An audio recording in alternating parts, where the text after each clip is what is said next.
Jæja, þetta var svolítið torsóttur sigur hjá ykkur. Já, byrjuðum erfiðlega, bara eins og síðustu 2 leiki. En mér fannst ég svona ná að, koma saman í vörninni, sókninni, í 3. og 4. leikluta, gera betur en við höfum verið að gera.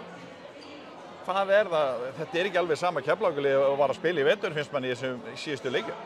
Hvað er það?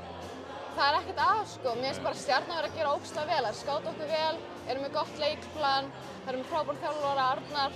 Það eru bara að gera vel. Það eru með ótrúlega gott lið og það eru ungar, það skiptir ekki máli. Það eru bara hörku seigar og eru að gera vel á móti okkur. Men þetta ekki vanmat hjá ykkur?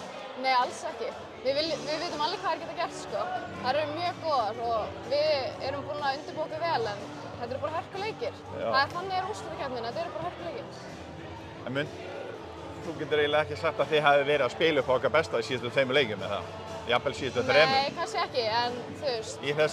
Í seríunni á móti Stjörnunni? Já, ég veit ekki. Mér finnst þið hafa stigið samt upp þegar við þurfum og við erum núna 2-1 yfir og við þurfum bara að taka það með okkur inn í næsta leik og já, gera betur. Og klára þetta í næsta leik, komast í úrslitin? Já, það er markmið að komast í úrslitin. Við þurfum samt að gera betur og koma tilbúna til leiks frá fyrstu mínútu. Þú varst nokkuð heit á boltanum núna í síðasta leiklutanum með nokkra góða körfur, 3 stiga. Já, maður bara skjóta að maður opinn og maður skýtur til að hitta, þannig að stundum fyrir núna í stundum ekki. Og ætlið svo að klára þetta í næsta leik? Já, auðvitað. Gangi vel. Takk.